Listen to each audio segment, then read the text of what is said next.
So we're reading Bhagavad Gita Chapter 4, English session. We are on verse 22. Now, we need to understand, before I jump into this, is what if the biggest sacrifice is not what we think? All your life, you thought that the biggest sacrifice would be that you sacrifice, your things, your belongings, what you love, what you value the most. But what if that is not the biggest thing? What if the biggest sacrifice is much more complicated and much harder? So, that is what Bhagwan Krishna is covering today. What is the biggest sacrifice a man can do, and is it even required? We will cover this. So, on the verse 22, Shri Krishna is saying, one who is content with whatever comes naturally, who has gone beyond the pairs of opposites, who is free from envy, who remains equal in success and failure, though acting he's not bound by action. This acting is karma, not the other acting. So let's open this a little bit. What liberated people look like. Liberation means understanding who you are. Very simple. Every day we try to simplify Gita so that it's easy to apply. That's it. One who is content with whatever comes naturally. So, what's coming naturally to you? We are not doing anything bad to receive something, fulfill our desire, not going above and beyond, hurting another person. It doesn't mean that you should not work hard for your desires. You do work hard, you do spend time, you do spend enough amount of effort on this, but that if coming naturally, whatever's coming naturally to you, you remain content. You don't keep chasing things. This is a state of mind. Please understand, it's all state of mind. Everything. This world, the Maya, is the mind. Created by mind, eluded by mind. Now, spirituality, path of spirituality also created by mind. Everything is mind. That's why it says खुद ही को खुद खोज रहा है.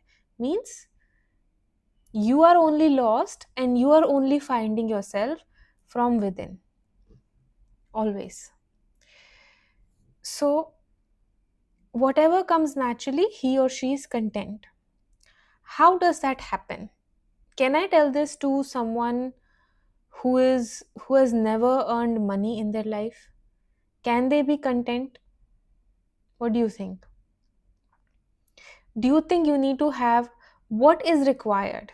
There are poor people who don't want to do anything extra. They're okay with what they have. Do you think they are content? What is contentment? We covered this. Contentment is free from desires. Free from desires. That's the only poison we have. Last session also we covered this. Biggest enemy is desire. Who has gone beyond the pairs of opposites? Pairs of opposite is this world. If there is beauty, there is ugly. You say, right, this person looks ugly. How do you define ugly? There is something beautiful you define. That's why you say this is ugly. Correct? Same if there is something else. If there is good, there is bad. If there's positive, there's negative. How do you define both of the things? In the absence of other exists one. In the absence of other exists this one. If it's not good, it's bad. If it's bad, it's not good. If it's good, it's not bad. So that's how we define. So one who has gone beyond the pairs of opposites. So have you gone beyond the pairs of opposite? Are you above? Can these eyes see the purity in every soul? Can there be a moment in your life when you don't feel negative about anyone? You don't have negative thoughts about other person. Is it possible? Is it happening in your life? Can you do it? This is practical. Listen, practical is what? Going beyond pairs of opposites, sukh dukh, sardi garmi. So people just like switch off AC and just like, oh, see if I can do this. Sit in tapasya kund for hours and hours and see if they can do it. Of course you can do it. Mind is so powerful. If directed, if enough desire is there to fulfill or achieve something, there is nothing you cannot do. On this earth you can do anything if set your mind to it. That is how powerful it is. So that's not the point. The point is, if there's an ugly person sitting in front of you and a beautiful person sitting in front of you, you have same level of attraction, same level of thoughts, same level of unbiasedness for both of them. Do you have that? How do you test it? Have you done? Do you test this to yourself? I don't know if you have. You're not that much you may not be that much self-aware that you go and someone is sitting and you don't observe your thoughts. You would see biasness in your behavior. If you find out someone is rich and someone is poor, let's say if you're messaging someone, for the moment you think like the profile photo is very good and everything is very nice, you are talking very professionally and humbly, and suddenly the other person sends a voice message and sounds like like an illiterate person. The way you talk will change after that. The way you behave and talk will change after that. I'm not saying this is right, this is wrong. I'm saying observe yourself. What are your biasness?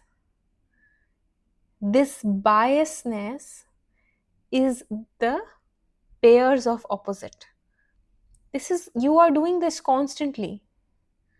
Rich, poor, healthy, non-healthy, good looking, non-good looking, beautiful, ugly, happy, sad. These are the opposites that you need to go beyond.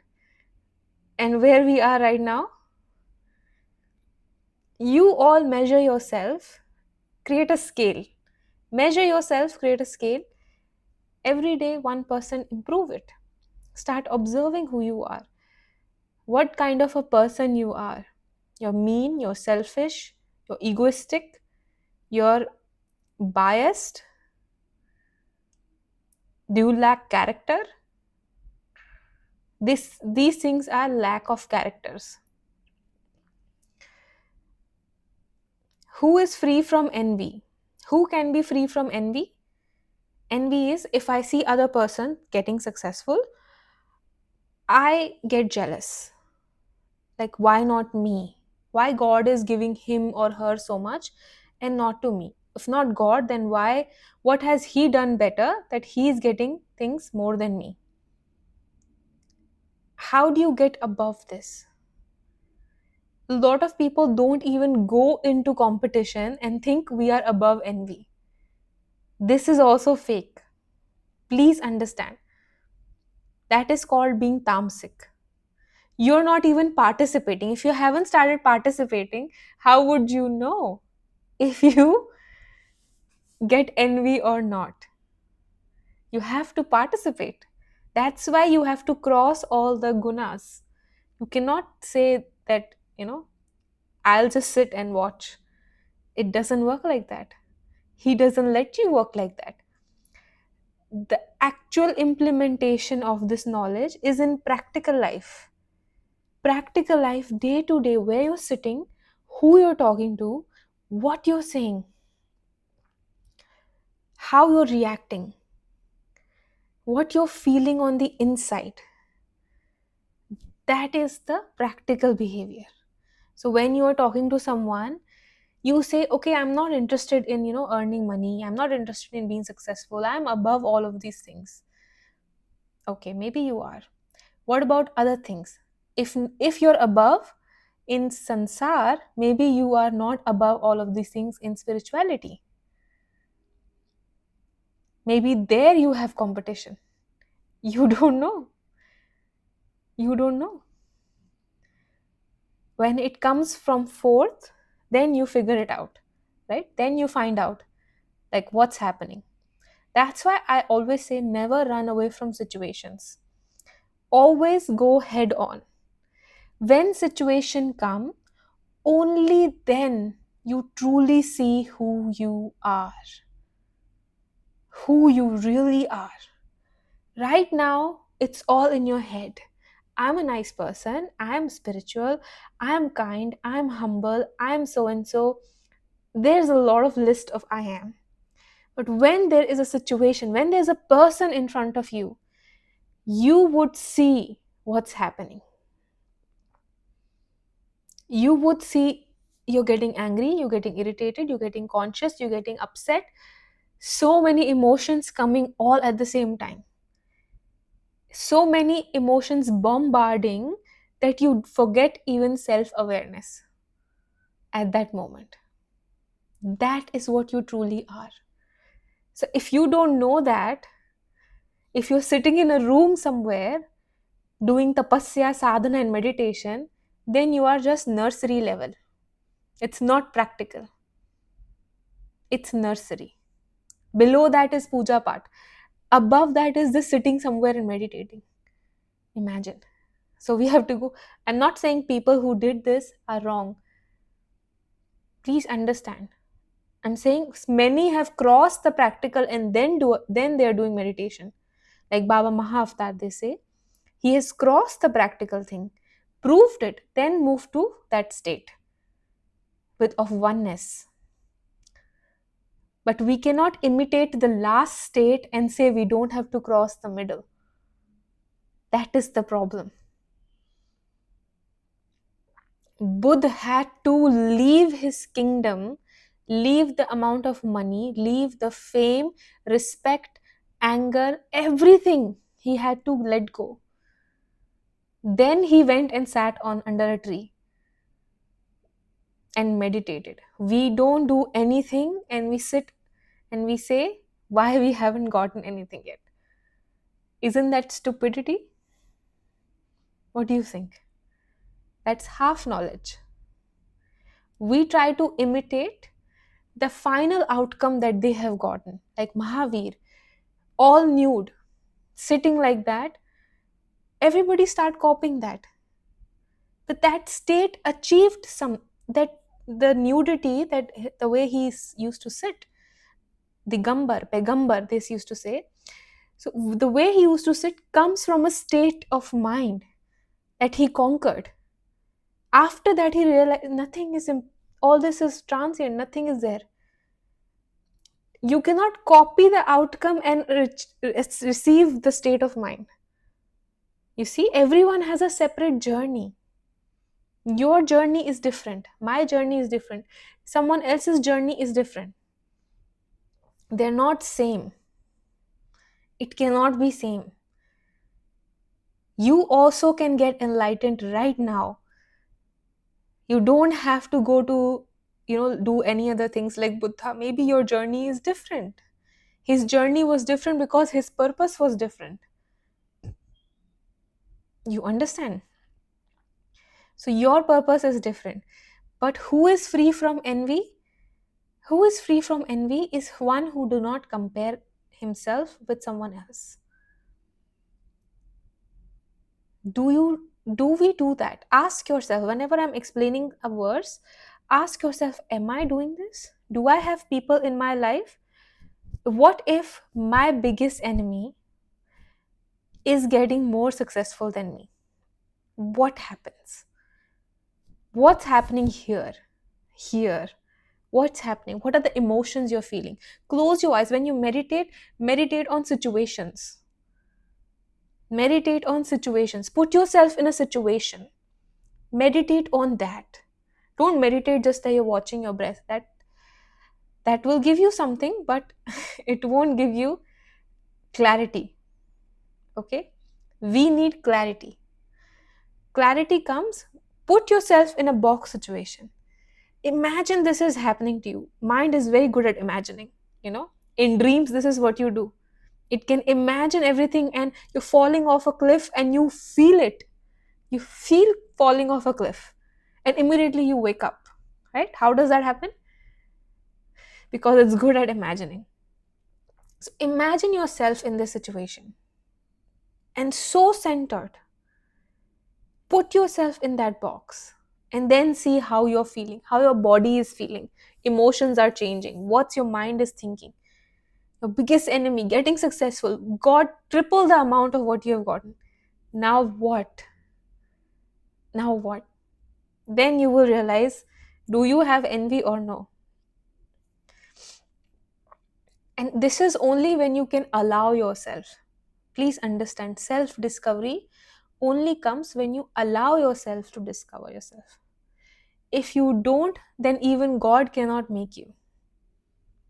If you don't allow, then even Brahma, Vishnu, Mahesh come on this earth. They cannot enlighten you.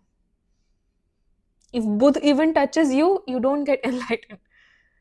If Bhagwan Ram comes and gives you mala or do this, you won't get, unless you allow yourself. It's your job. So many people lived with Bhagwan Ram. Imagine. So many people lived with Bhagwan Krishna. So many people he touched. The avatar, Bhagwan himself, is touching people. Imagine how much impact would that cause. But what happened?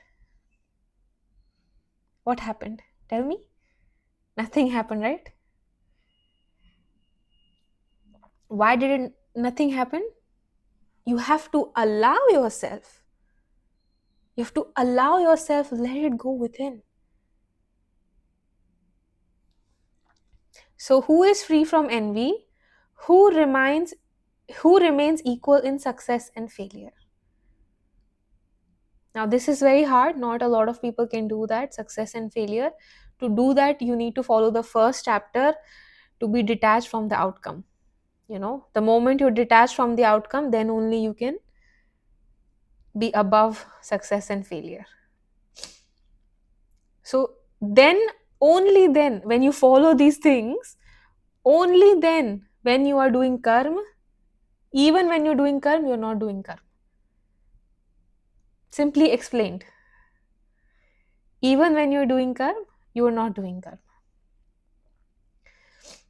For one who is free from attachment, whose mind is established in knowledge, and who performs actions as a sacrifice, all actions are completely dissolved. What is the sacrifice? This is the beginning question I'm reminding you. What is the true sacrifice Bhagwan Krishna is telling us? For one who is free from attachment. Who is attached? Ask yourself. You have maybe a husband or a wife, parents, in-laws, 2, 3 kids.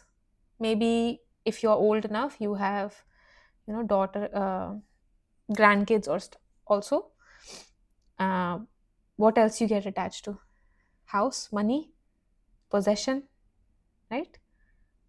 Nothing else. It's a very small thing. Clothes, your clothes, hair, your body, beauty, your face. These things you get attached to.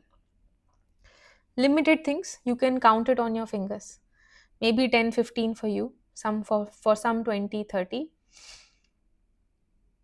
So one who is free from attachment. How do you get free from attachment?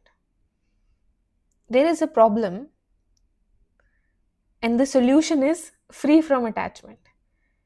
What is the problem? Problem is I'm attached. Solution is get free from attachment. How to do that? First, you need to know what you are attached to. Correct? How do you know what you're attached to? When that thing is not with you, or the things that are causing you most pain is what you're attached to.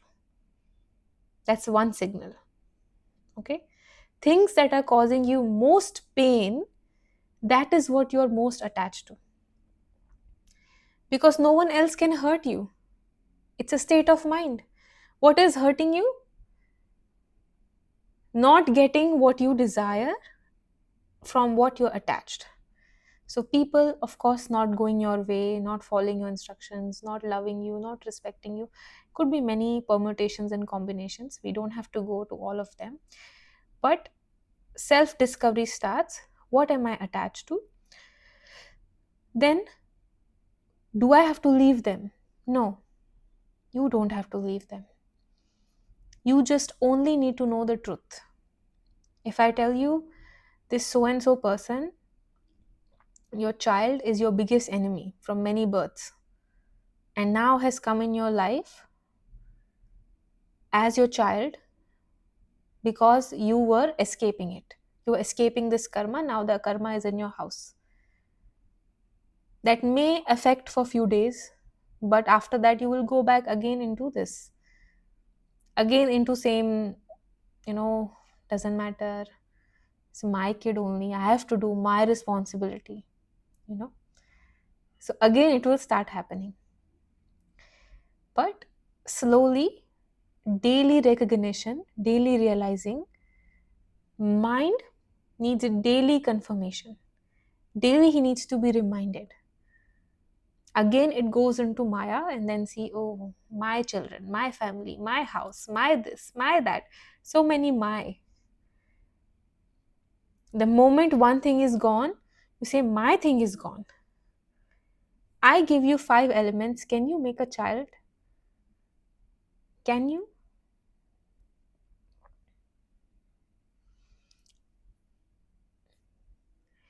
Even if we are able to do so many things, we are nobody.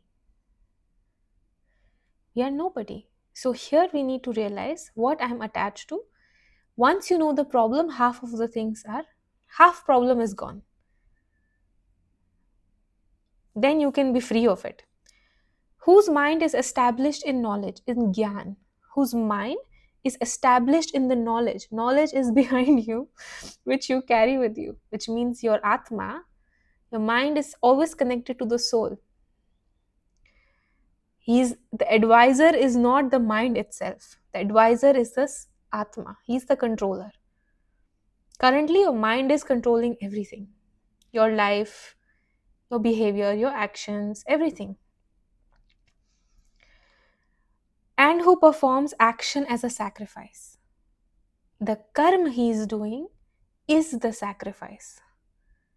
What does sacrifice means? Please tell me, all you dear angels, what is the true meaning of sacrifice? Something you love dearly, you are giving it to someone else as a token of gesture. This is my sacrifice. For example, people do in Chaturmas all these things. I sacrifice eating something that I love so much, I won't eat anymore. This is the tapasya I'm doing. Someone say, I am leaving my house, my family, I love my kids. In Muslims and other cultures, they kill goats because you raise them, love them, nourish them, and then you sacrifice them. That is the sacrifice. So you are sacrificing. But what you need to sacrifice is the karmas you need to sacrifice. That's so hard because here no expectations. You have done it, forgotten. All your karmas, not one, not two, not three. Selective karmas, no. The one who performs action as a sacrifice, all his karma from morning till night, whatever karma he is doing, they are sacrificial. He doesn't expect anything, which means translated as no complaints. I did my best, Leave it all to the God. People come and still angry at you, arguing with you. You have done your best. That was a sacrifice you did. This takes lot of power. It needs a lot of power. Not everyone can do it.